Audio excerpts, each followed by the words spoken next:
João 17, a partir do versículo 20, capítulo 17, a partir do versículo 20, do 20 ao 23, amém? João 17, do 20 ao 23, diz assim: E rogo não somente por estes, mas também por aqueles que pela sua palavra hão de crer em mim, para que todos sejam um, assim como tu, ó Pai, és em mim e eu em ti, que também eles sejam um em nós, para que o mundo creia que tu me enviaste. Eu lhes dei a glória que a mim me deste, para que sejam um, como nós somos um. Eu neles, tu em mim, para que eles sejam aperfeiçoados em unidade, a fim de que o mundo conheça que tu me enviaste e que os amaste a eles, assim como me amaste a mim. Irmãos, avivamento e unidade. A Bíblia nos mostra que há uma relação direta entre avivamento e unidade. Embora as diferentes denominações cristãs, evangélicas, elas tenham conceitos distintos do que seja avivamento, mas seja qual for o conceito, e alguns pregam que um conceito de avivamento de um é no sentido de que o outro não significa avivamento. Aí você vê um pregador teólogo de uma igreja das consideradas históricas, e dizem que avivamento não é isso, aí dizendo que o modelo pentecostal de avivamento não é avivamento, mas é apenas isso, acompanhando para o modelo de avivamento do século XVIII e XIX, de respeito à mudança de comportamento na sociedade, e aquilo realmente foi avivamento, avivamento é só isso, o outro não é avivamento. Aí por outro lado vem o pregador pentecostal: não, avivamento é batismo com o Espírito Santo, é poder, é derramamento de dons do Espírito na igreja, como que dizendo que o outro não seja. Na verdade, os dois são modelos de avivamento. Na verdade, avivamento primeiro é mudança do modus vivendus. Avivamento é a mudança de comportamento da igreja, a tal ponto que a Bíblia passa a ser uma realidade na vida da pessoa. A Bíblia deixa de ser um livro apenas escrito para ser uma realidade na vida da pessoa. A pessoa passa a viver de acordo com os princípios da palavra de Deus. Isso é avivamento. E também é a influência direta na sociedade, ou seja, o percentual de crescimento de cristãos numa cidade, ela tem que necessariamente alterar o comportamento desta sociedade. Vocês estão compreendendo? Para que esse cristianismo seja um avivamento, se o número de cristãos mesmo, nascidos de novo, era 10% e passa a ser 50%, o modus vivendi desse país tem que mudar. As coisas têm que mudar, senão não vai ser avivamento, vai ser apenas um cristianismo nominal. Não é isso? Vai ser apenas um cristianismo nominal. A gente não quer um cristianismo nominal. O percentual de crescimento, de taxa de crescimento de evangélicos no país tem que ser acompanhado de diminuição de corrupção, de diminuição de imoralidade, diminuição de idolatria, diminuição de divórcio, amém? Diminuição de adultério, diminuição de práticas homossexuais, senão isso não vai ser avivamento, vai ser apenas uma taxa de crescimento de cristianismo nominal. E nós não queremos isso, nós queremos avivamento. Quantos dizem amém? Outra coisa, mas avivamento também é o cumprimento da plenitude que Jesus prometeu à sua igreja. Ele prometeu derramar poder do Espírito Santo sobre a igreja.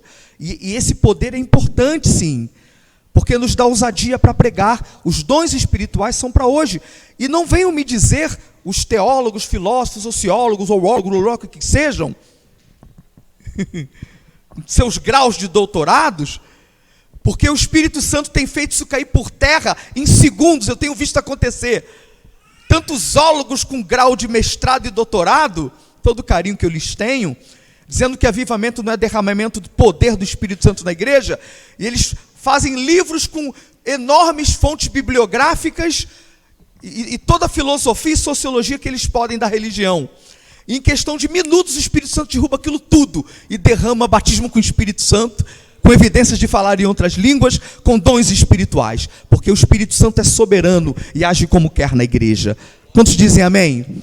Então, avivamento é derramamento de poder na igreja. Sim, também é. Avivamento é batismo com o Espírito Santo. Também. Avivamento é crente dobrar joelho e orar, e orar, e orar, até receber batismo com o Espírito Santo. Avivamento são os nossos jovens e adultos gostarem de dobrar joelho para orar, orar em casa, orar na igreja, ter vida com Deus.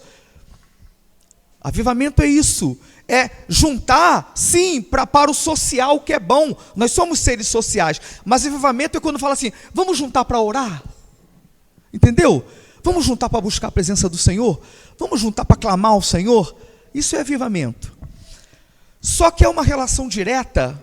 E a nossa igreja precisa disso tudo. A nossa igreja precisa desse modelo. Não vou dizer que são 2 modelos de avivamento. É um modelo só, que inclui a mudança no modus vivendi, a influência na sociedade, o comportamento cristão no trabalho, na escola, na faculdade, na rua. Avivamento é isso, né? E a nossa igreja precisa estar dentro desse avivamento.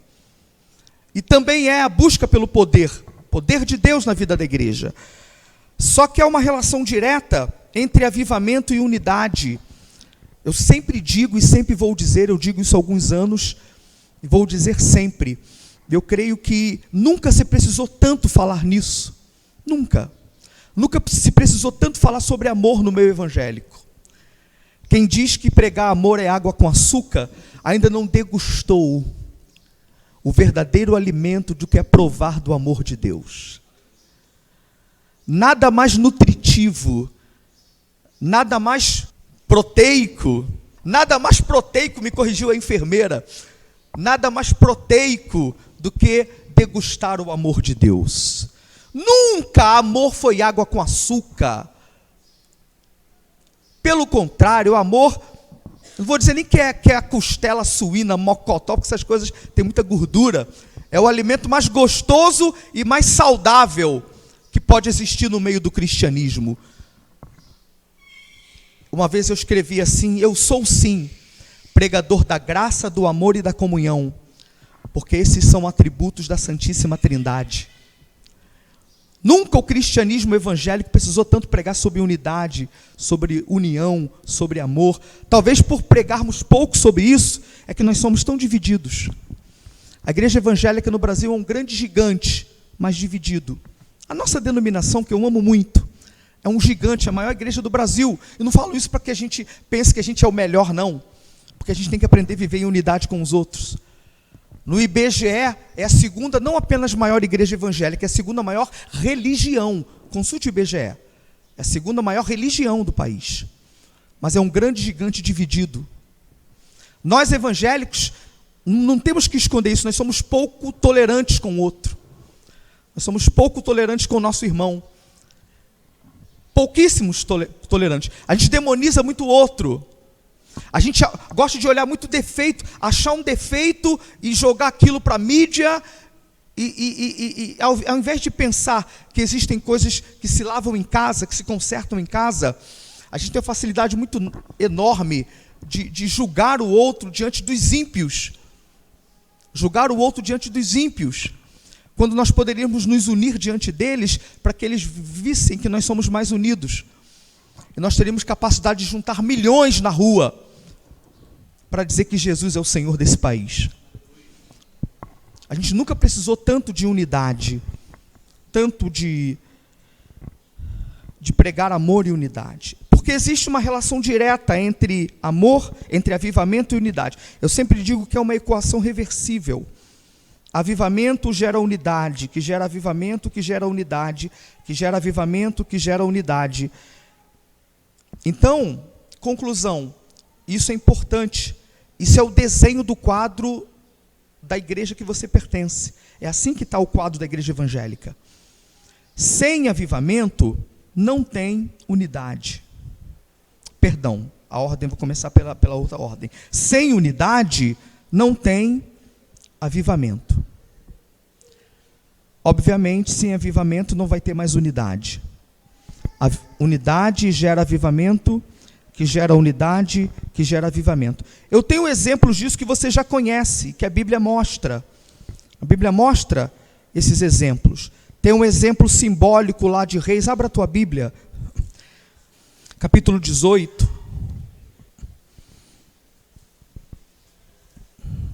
30 e 31.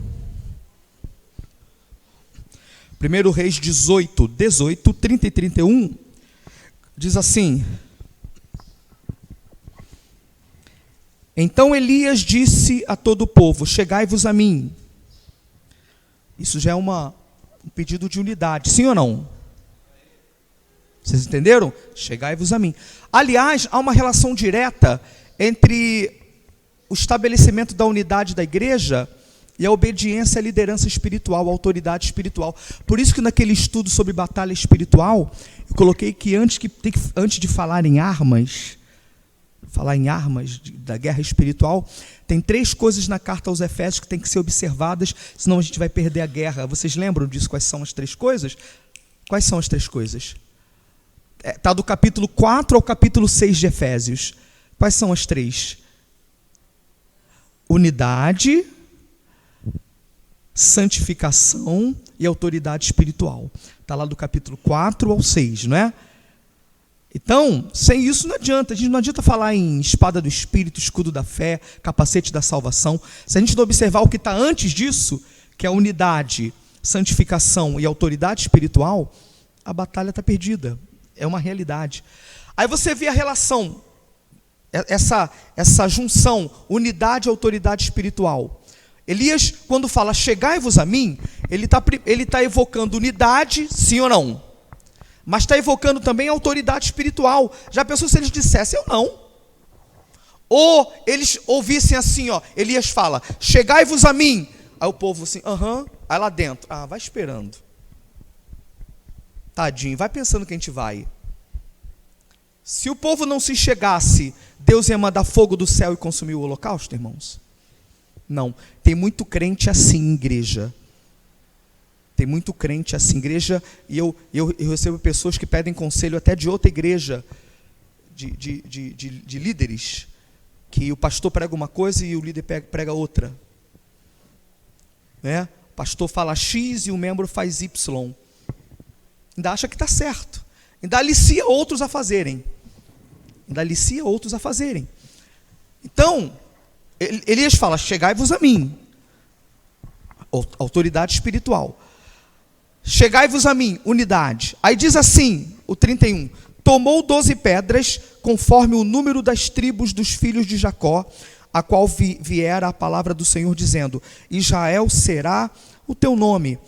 Aí eu já falei aqui, não é a primeira vez, essas 12 pedras que ele colocou sobre o altar, simboliza o quê? As 12 tribos de Israel. Nesse período, o reino não estava unido, o reino estava dividido. Elias era profeta, esse é para IBD, né? Elias era profeta do norte ou do sul?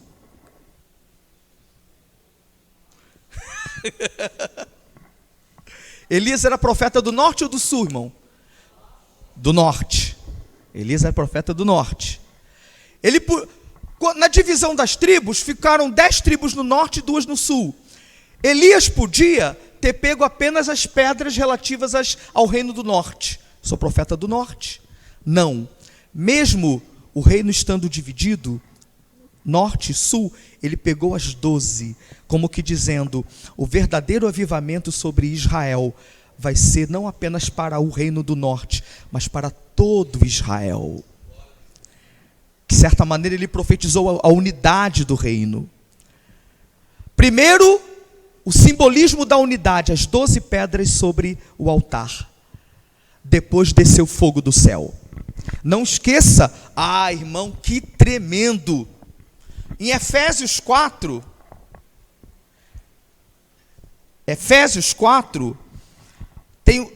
Efésios de 4 a 6, eu acabei de falar agora, tem os 3 princípios importantes antes de falar de arma espiritual, do capítulo 4 ao 6, antes de falar em arma. Quais são? Unidade, santidade e autoridade espiritual. Vamos repetir quais são os 3? Pode marcar isso na tua Bíblia, que legal. Efésios do 4 ao 6, unidade, santidade e autoridade espiritual. Aqui em Reis 18 tem os 3. Aqui em Reis 18 tem os 3. Quais são os 3? Unidade, chegai-vos a mim as 12 pedras. Certo? Sim ou não? Segundo, autoridade espiritual, ele falou, chegai-vos a mim. Glória a Deus. E santidade, diz a Bíblia que ele reparou o altar. Reparar o altar significa a santificação. As 3 coisas estão aí em 1 Reis 18. Então essa relação entre unidade e avivamento presentes em 1 Reis 18. Amém, amados? Lá em Ezequiel 37 também. Abra a tua Bíblia em Ezequiel 37, só para citar essa relação que existe entre pré-requisito, avivamento e unidade. Ezequiel capítulo 37, quando mandou profetizar aos vales de ossos secos. Eu vou só parafrasear, porque eu não posso demorar muito tempo nisso. Aí você tem, antes que Deus mandasse o profeta Ezequiel profetizar ao espírito que viesse sobre os ossos, para que eles vivessem, Deus não mandou o profeta Ezequiel profetizar sobre ossos sequíssimos e separados. Deus não faria isso. Deus não é Deus de confusão. Antes que mandasse o profeta profetizar, vem dos 4 ventos, ó Espírito, e sopra sobre esses ossos, para que vivam. Primeiro, Deus mandou Ezequiel profetizar para que eles se juntassem. Osso a osso, viesse nervos e pele sobre esse. Os teólogos pré-milenistas interpretam aqui a história de Israel. Eles dizem que isso significa não apenas a restauração daquele tempo do reino de Judá, mas a restauração escatológica. Os teólogos dizem que isso significa que antes que Israel seja restaurado para o milênio, espiritualmente, primeiro haveria uma restauração nacional dos judeus. Primeiro, a primeira parte de Ezequiel 37 se cumpriria, para que a segunda parte se cumprisse depois. Vou dizer uma coisa para vocês, a primeira parte de Ezequiel 37 já se cumpriu em 1940, isso para os pré-milenistas. Em 1948, Israel, que eram ossos sequíssimos espalhados sobre os 4 cantos da terra há 2000 anos, praticamente, eles se juntaram, osso ao seu osso, dos 4 cantos da terra, e voltaram a ser nação. Falta o avivamento espiritual, que a gente crê que só vai acontecer na segunda vinda de Cristo. A primeira parte da profecia já se cumpriu. Osso ao seu osso, Israel espalhado. E outra coisa, crente não pode ser contra o estabelecimento do Estado judaico, não. Não estou dizendo que você não tem que amar os palestínicos, tem que amar, nós temos que amar a todos. Mas Israel está ali como nação, é profecia bíblica.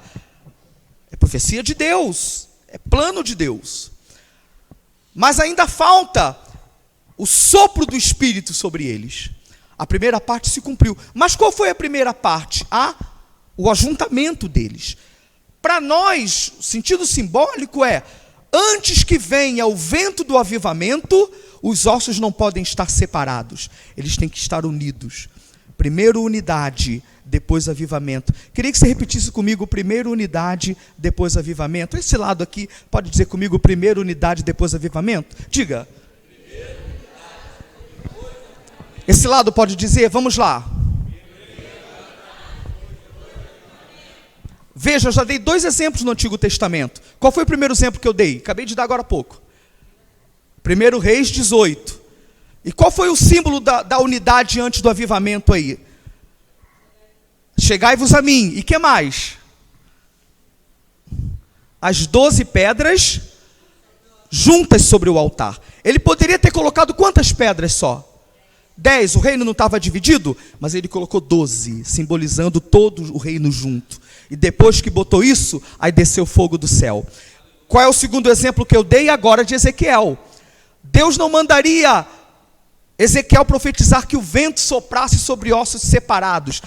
Deus não é Deus de confusão. Primeiro mandou que profetizasse o ajuntamento, viesse pele, nervos, ordem e unidade. Depois veio. No Novo Testamento é o exemplo clássico. Atos capítulo 2,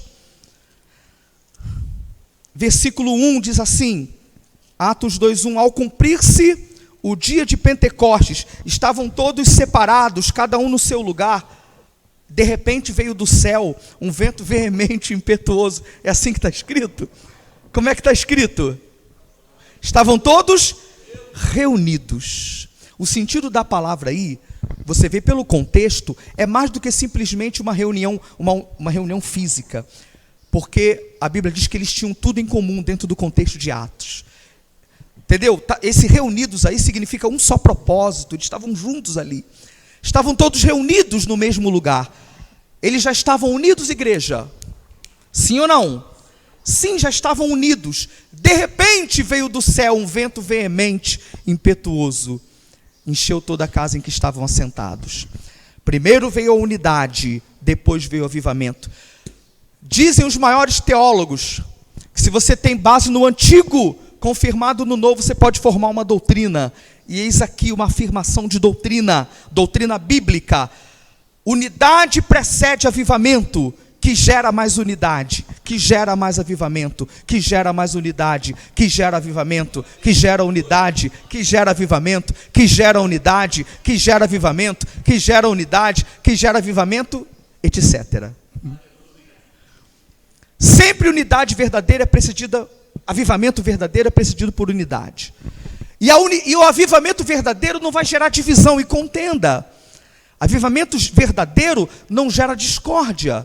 Avivamento verdadeiro não gera confusão. Quem se diz crente avivado, pregador avivado, irmã reteté avivada, seja o que for avivada, não vai gerar confusão na sua igreja. Não vai estimular discórdia na sua igreja. Qualquer grupo que se julgue espiritual, isso já passamos aqui, toda igreja passa. Qualquer grupo que se julgue espiritual não vai gerar confusão na sua igreja, colocar sua igreja contra seu pastor, nem irmão contra irmão. Isso é fogo, mas é fogo estranho. Entendeu? Fogo verdadeiro não põe discórdia, confusão. Se o pastor não quiser, vai obedecer, amém, pastor. Então, nós vamos onde o Senhor colocar em obediência. Deu para entender? Não vai criar confusão na sua igreja. Porque quem tem o Espírito Santo não entra em discórdia com o Espírito Santo. É o mesmo Espírito que habita nele, habita em mim. E se sair, vai sair abençoando. Se alguém se julgar espiritual e falar mal de qualquer outra igreja, não é espiritual. Eu não tenho direito de falar mal da igreja do meu irmão. Dizer, você está lá? O que você está fazendo? Você nunca vai ouvir isso de mim. O que você está fazendo lá? O máximo quando alguém me pergunta é, ora ao Senhor, pede direção ao Senhor. Às vezes a resposta vem aqui, ó. A resposta está aqui ou aqui, né? Vem aqui, ou às vezes vem aqui. Eu falo, ora ao Senhor, pede direção. Mas se alguém se julga espiritual, fala, tu está lá, está fazendo o que lá? Isso é fogo estranho, não vem de Deus, não. Deus não fala por esse meio. Eu tenho certeza do que eu estou falando, seja de aqui ou de qualquer igreja, porque existe essa relação direta. Irmão, é por aí. Entre unidade e avivamento. Unidade precede avivamento. Sem unidade não há avivamento. O Espírito Santo quer a unidade da sua igreja. Jesus orou pela unidade. Voltemos a João 17. Jesus orou pela unidade da igreja. Primeiro, eu vou fazer duas perguntas a você. Jesus orou muito, sempre orou. É importante ser canal de resposta da oração de Jesus? Quem quer ser canal da resposta da oração de Jesus? Quer coisa melhor do que isso?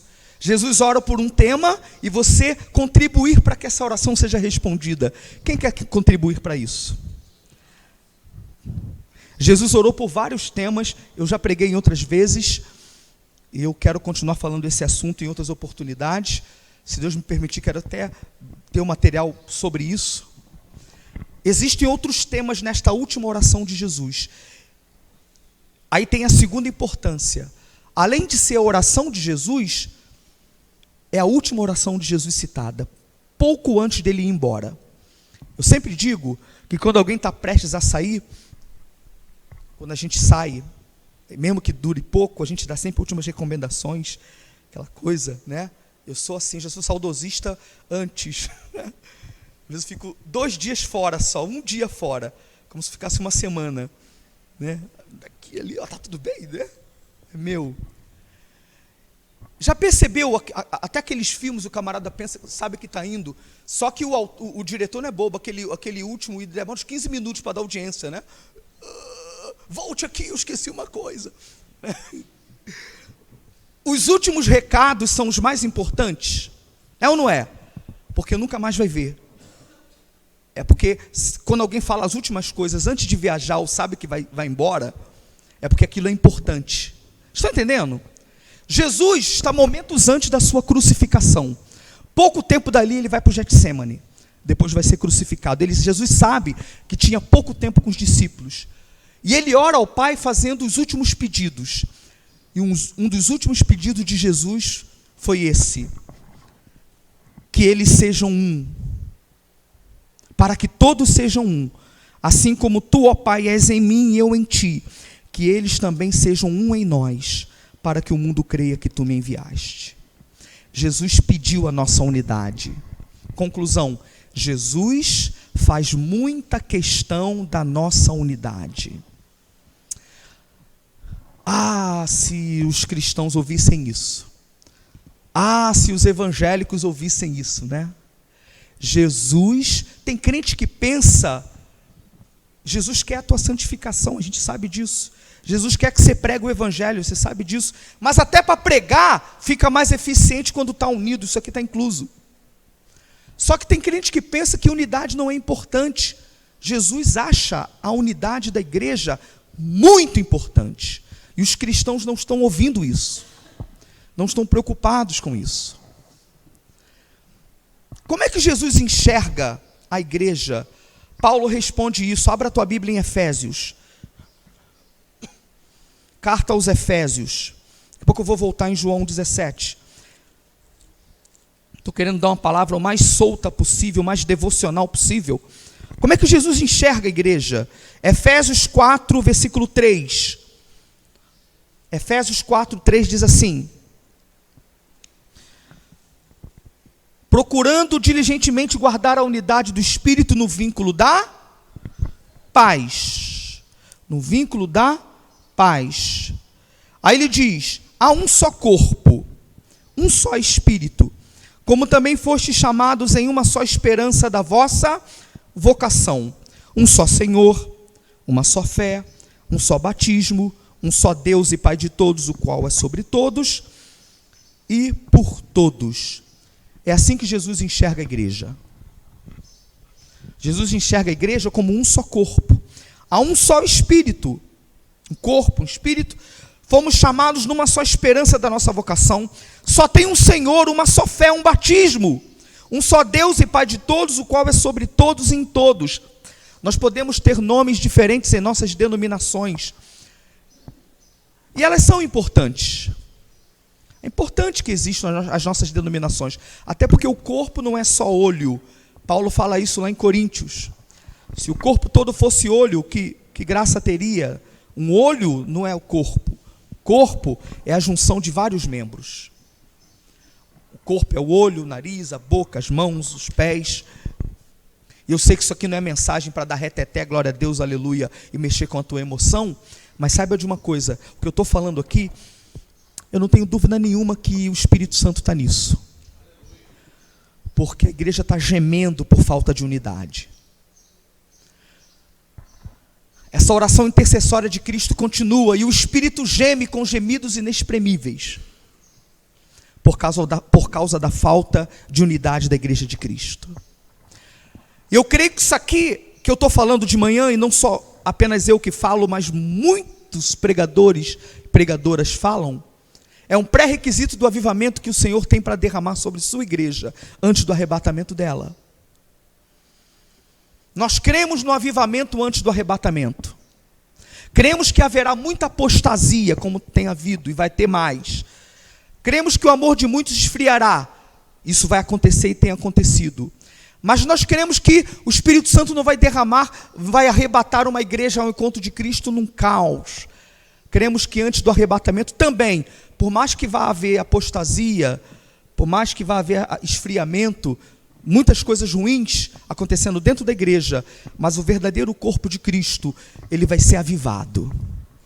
Vai ter avivamento sobre a verdadeira igreja nos últimos dias. Até porque o Espírito Santo promete isso. Lá está escrito, e acontecerá no Joel, nos últimos dias. Irmãos, os últimos dias, que é o chamado scatus remeras, antes do remera curios, antes do dia do Senhor, existem os últimos dias. E os últimos dias são caracterizados por muitas coisas. Muitos sinais nos últimos dias. Mas está incluído nos últimos dias também, derramarei o meu espírito sobre toda a carne. Mesmo que os últimos dias sejam dias de tantas coisas difíceis sobre a terra, mas também será dia de avivamento sobre a igreja. E o que vai anteceder esse avivamento será a unidade que o Espírito Santo vai derramar no corpo de Cristo.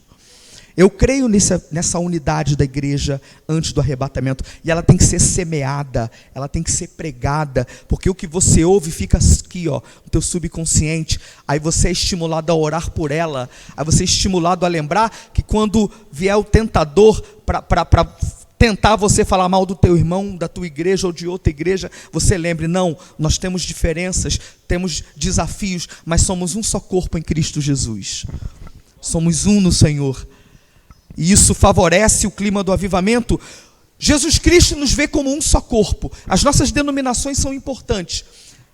Amém? São importantes. Se você gosta de um culto mais de um estilo X, você tem igreja X. Você gosta, de um glória mais alto, você vem uma igreja que está um glória mais alto. Você gosta de um culto que bate um pandeiro legal, você vai para aquela igreja. Você gosta que tem uma orquestra, ou que tem um louvor congregacional, seja o que for. O que não pode é o outro dizer que porque não é o seu modelo, o outro é satânico. O que não pode é isso. Não é isso? É isso que não pode. Você tem a igreja para o seu... O Brasil é um país muito pluralista.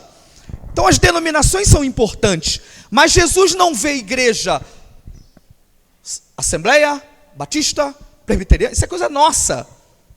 E ele levantou, ele permite. Jesus levantou a Assembleia de Deus, Presbiteriana, Batista, Metodista. Foi Jesus que levantou. Mas a igreja dele no céu não vai ter a ala dos assembleanos, a ala dos batistas, dos metodistas. Não, esquece isso, meu irmão.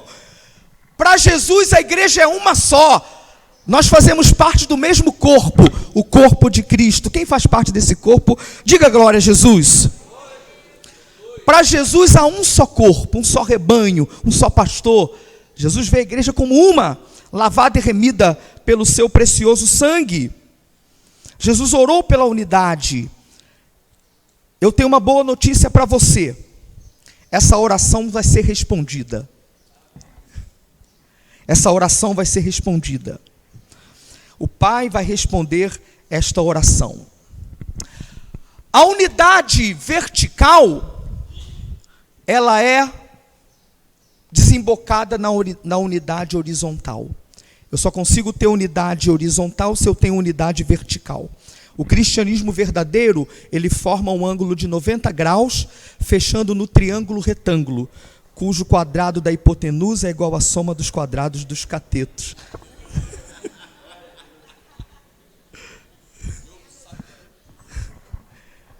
É ou não é?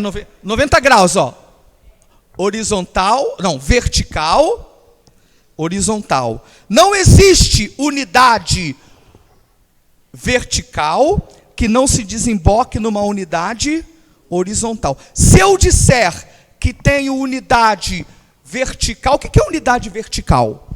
Minha unidade com Deus. Se eu disser, eu sou um homem de comunhão com Deus, eu sou um santo do Senhor, mas eu não tenho unidade horizontal, a minha unidade vertical é fajuta. É forte isso, né? Por maior posição que a pessoa possa ter, posição teológica, posição eclesiástica, Jesus não, isso aí é apenas ministérios diferentes. Para Jesus é tudo servo. Ninguém é mais importante que o outro. Não é verdade? Não. É tudo pó e cinza. Dá um espirro, já ria. Não é verdade? Vocês são apenas ministérios diferentes para servir. Por mais posição que tenha, seja social, seja financeira, seja eclesiástica, por mais que tudo, na verdade, somos todos conservos, um servo do outro. Servo de Jesus Cristo, é verdade. Aí eu digo, não, eu tenho comunhão com Deus, a minha igreja tem comunhão com Deus, mas não tem comunhão com seu irmão. Isso é furada, eu tenho que vigiar a mim mesmo. O que diz o Salmo 16? A gente lê sempre aqui. Digo ao Senhor, o que eu digo ao Senhor? Tu és o meu Senhor. Aí logo no outro, o 2 fala da unidade vertical. Salmo 16, 2. Digo ao Senhor, tu és o meu Senhor. Aí no 3 diz, quanto aos santos que estão na terra, são eles os ilustres, nos quais tenho todo o meu prazer. Ou seja, eu tenho unidade vertical, eu digo ao Senhor, é o meu Senhor, mas os santos na terra são ilustres. De forma que qualquer boca que diga ao Senhor que Ele é o seu Senhor, mas não diga ao santo que Ele é ilustre, ele não está verdadeiramente dizendo que o Senhor é o seu Senhor. Glória a Deus. João 17 diz assim, João 17, 23. Eu neles. Isso é unidade vertical, sim ou não? Eu neles, e tu em mim, eu neles, o Pai no Filho, o Filho em nós, unidade vertical, para que eles sejam perfeitos em unidade horizontal.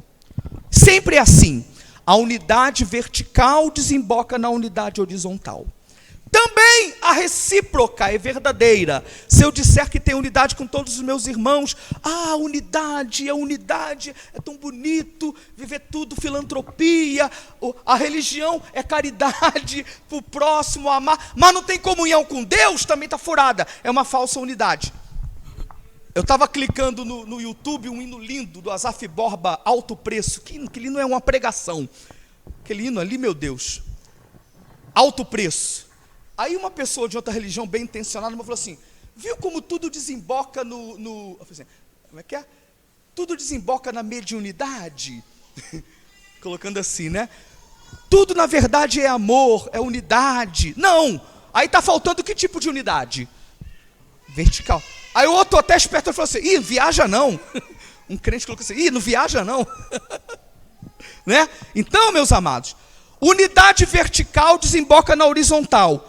E a verdadeira unidade horizontal é subproduto de uma unidade vertical na revelação do verdadeiro evangelho, que é Cristo, o verbo do Deus vivo, que se fez carne por nós. Espírito Santo não é uma força, não é um elemento, é uma pessoa. Outra coisa importante, por que às vezes a unidade não consegue ser vivida? Porque existem alguns preços, já estou encerrando aqui, existem alguns preços a serem pagos. Às vezes não entende que unidade, ela deve existir com pluralidade. A unidade trabalha na pluralidade. Voltemos a Efésios, capítulo 4. Efésios, capítulo 4. A unidade, ela trabalha na pluralidade. Efésios 4. A palavra de Deus diz assim, diga, quem pode ler para mim bem alto, eu vou repetir essa leitura. 4:3. Quem pode ler 4:3? Pois bem, procurando diligentemente guardar a unidade do Espírito no vínculo da paz. Agora lê para a gente, Moncol, o versículo 8, 9 até o 11, por favor. Do 8 ao 11, de 4, de Efésios. Obrigado. Observe bem. Procurando guardar diligentemente a unidade do Espírito no vínculo da paz. 1. No 2 ele fecha com unidade de novo. Diz assim, no 13. Até que todos cheguemos à unidade da fé. É ou não é? Então no 3 ele fala de unidade, está acompanhando aí no teu texto, não tá? No 3 ele fala de unidade, e no 13 ele fecha com unidade. A palavra unidade, ela é colocada 2 vezes, sim ou não? Não é verdade? A palavra unidade é colocada no versículo 3, e a palavra unidade é colocada no versículo 13. Unidade no 3, unidade no 13. Mas eu sempre falo do sanduíche do texto. Há um segredo sempre no meio, entre 2 coisas importantes.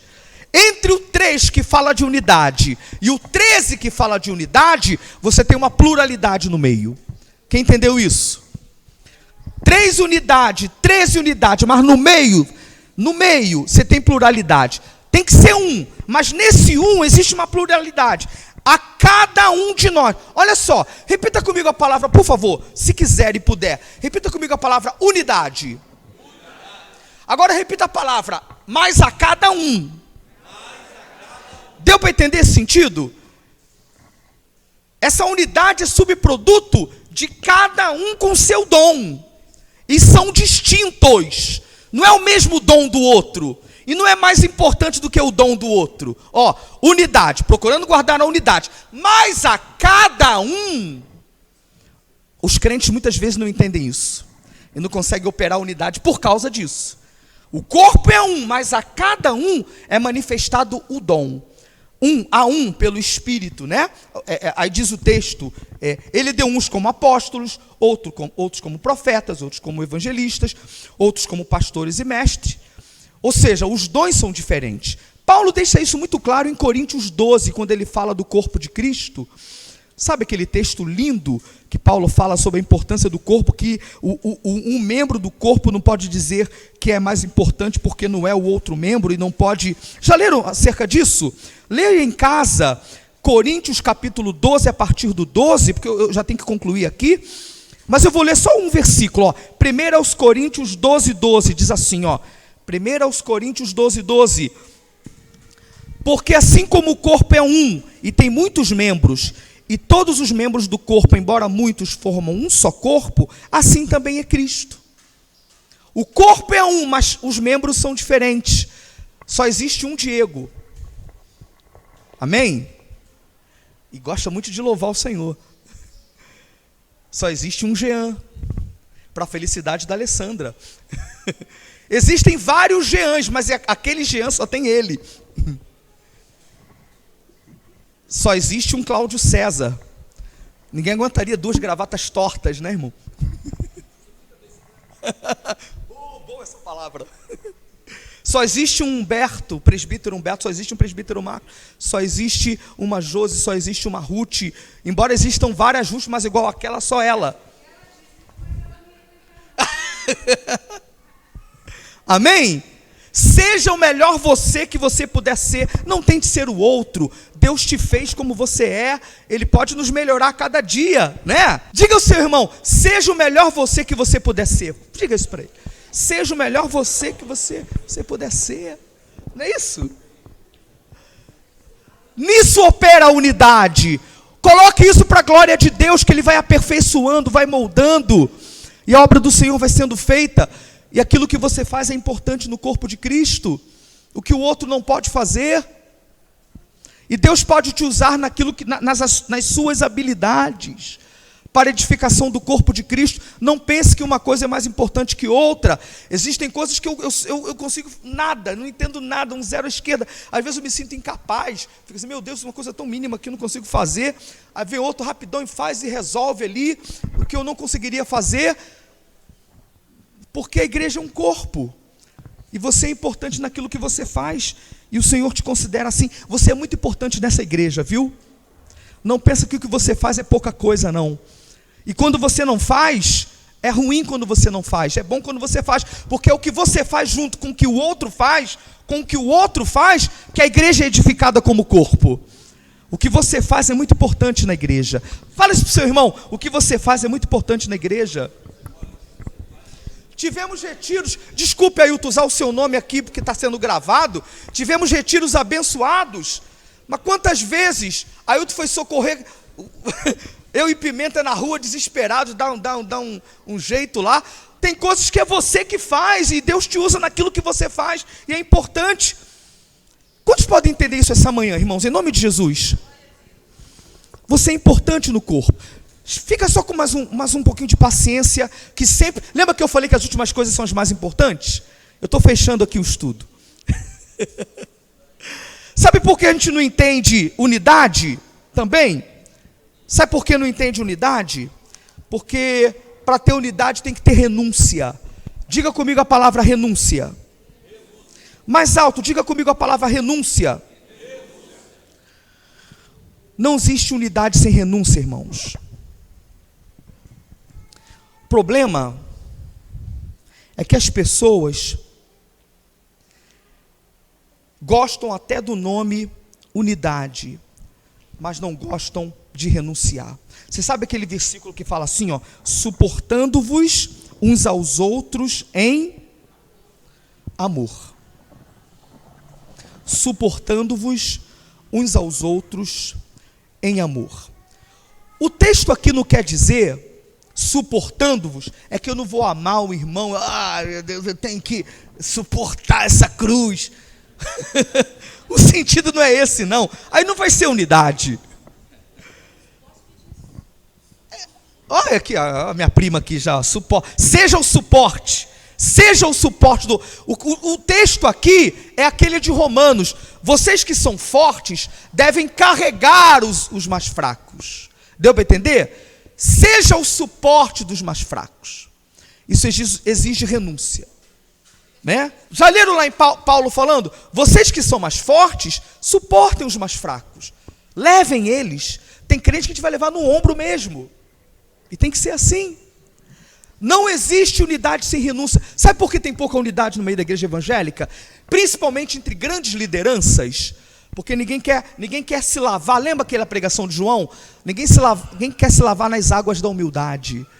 Aquele exemplo de Jesus lá de João 13. Dentre tantas águas que são apresentadas em João, tem as águas da humildade. Ninguém quer descer e se lavar nas águas da humildade. Aí ninguém cede, ninguém quer renunciar. Ninguém quer descer do pedestal. Sem renúncia não tem unidade. Repita comigo, sem renúncia não tem unidade. Diga. As pessoas não entendem isso, para que haja unidade no corpo de Cristo, alguém tem que renunciar. E bom quando as duas partes renunciam. Para qualquer aliança, qualquer acordo político, seja o que for, tem ou não tem renúncia? Alguém cede ou não cede alguma parte para o outro? Não tem renúncia? Por quê? Não existe acordo sem renúncia. Todo acordo demanda uma renúncia. O Espírito Santo diz assim, eu tenho que renunciar a alguma coisa para que eu esteja em unidade contigo. Você tem que renunciar a alguma coisa. Quantos em nome de Jesus, irmãos, vão pelo menos orar? Orar, para que nós peçamos a Deus o direcionamento sobre o que devemos renunciar para que a nossa igreja viva cada vez mais em unidade. Senhor, o que eu preciso renunciar? Eu, Cláudio César, o que eu preciso renunciar para que nós consigamos viver mais em unidade? Não existe unidade sem renúncia. Existe um texto, e eu acho que vai ser o último que eu vou ler, pelo menos nesse estudo de hoje, que é 2 Coríntios, capítulo 2. Ele diz assim, 2 Coríntios, capítulo 2, versículos 7, 8 e 10. A igreja de pé, por gentileza, para a gente orar. 7, 8 e 10. Diz assim: de maneira que, pelo contrário, deveis antes perdoar-lhe, consolá-lo, para que ele não seja devorado por excessiva tristeza. Pelo que vos rogo que confirmeis para com ele o vosso amor. 10. E a quem perdoardes alguma coisa, também eu. Pois o que eu também perdoei, se é que alguma coisa tenho perdoado, por causa de vós eu fiz na presença de Cristo, para que Satanás não leve vantagem sobre nós. Aí o 11 diz, porque não ignoramos as suas maquinações. Além do suporte, e o suporte está aqui no sentido de consolar, você pode dizer amém? Consoleis. Tem outras duas palavras aqui. Perdoar é a primeira. Segunda, que a primeira é suportar, que é a renúncia. Perdoar. Não existe unidade sem perdão. Não existe unidade sem perdão. Paulo fala, deveis antes perdoar-lhe. Paulo está falando no contexto de irmãos que fizeram mal a ele. Uma igreja que tinha irmãos que nem considerava ele como apóstolo. Sabe qual foi a resposta de Paulo para esses irmãos que nem considerava ele um pastor? Ele falou, perdoar. Perdoar. Sem perdão não tem unidade. Raiz de amargura é um forte pré-requisito para que o Espírito Santo não derrame unidade na sua igreja. Nós não podemos nos dar o direito de ter raiz de amargura no coração. Além de doença física, além de fazer mal ao corpo, faz mal à alma, faz mal ao espírito e faz mal a quem está em volta. É um gás carbônico muito ruim. O Espírito Santo ministra a nossa igreja esta manhã. Deus não nos dá o direito de ter raiz de amargura, mesmo que você tenha sido certo, mesmo que você tenha sido injustiçado, mesmo que você tenha sido ofendido, e Davi foi isso, mas isso não te dá o direito de guardar raiz de amargura, porque senão o errado passa a ser você. O bálsamo de Gileade é poderoso para tirar toda a raiz de amargura e trazer a cura esta manhã. Você pode glorificar ao Senhor? Sonda lá no fundo do teu coração, lá no mais interior que só Deus sabe. Pastor, mas o que essa pessoa fez comigo foi muito forte. Eu sei que foi, e o Espírito Santo sabe que foi. Mas Ele quer te levar a um caminho ainda mais profundo, de uma vitória ainda mais profunda. Justiça, se for dos homens, ela tem que ser feita, até eclesiástica. Mas isso não te dá direito a guardar mágoa e raiz de amargura. Você tem que ter uma palavra dentro do teu coração chamada perdão. Perdão. Perdão. O Espírito Santo fala assim, ó, perdoe. Quantos recebem isso da parte do Senhor esta manhã? Perdoe. Perdão. Sem perdão não tem unidade. Muitos lugares não conseguem ter unidade por falta de perdão. Outra é a questão da renúncia. Então, tem que ter renúncia. Quando diz consolar, quem consolar está falando, renuncie, abençoe o outro, perdão. E a outra é amor, diz assim, ó, pelo que vos rogo para que confirmes para com ele o vosso amor. Sem amor não tem unidade. Por isso que a igreja tem que pregar amor e viver amor. Se eu vivo o amor, eu não consigo falar mal do meu irmão, mesmo que tenha algumas coisas que eu não concorde muito, do jeito dele cantar, daquele cantor gospel cantar, ou daquele pregador X, Y. Irmãos, está tendo tanta acusação no meio do povo de Deus, mas é tanta acusação, parece que naquele grau lá da visão do sumo sacerdote Josué, e pior que isso é vestido de uma falsa espiritualidade. Tem um texto que eu publiquei no blog, exegeses ou exageros. Se você não leia, dê uma lida naquilo. Em nome de verdadeiras exegeses de santos, mas que na verdade são verdadeiras acusações contra o irmão, que não edificam nada para a unidade do corpo de Cristo. Até porque roupa suja se lava em casa, não para o ímpio ler. Isso enfraquece. O Senhor quer a unidade da sua igreja. Unidos nós somos mais fortes, mas sem renúncia não tem unidade, sem perdão não tem unidade, sem amor não tem unidade.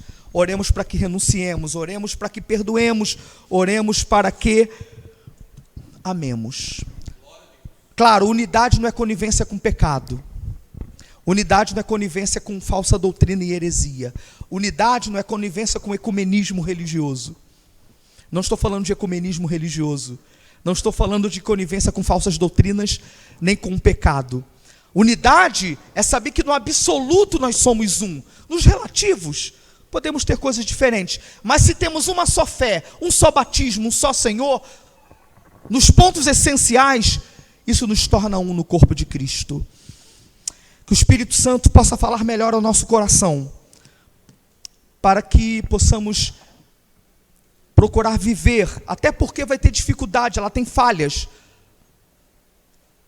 Eu viver em unidade com meu irmão não significa que a gente não vai ter dificuldade. Um casal que se ama tem suas dificuldades, mas a unidade é mais forte.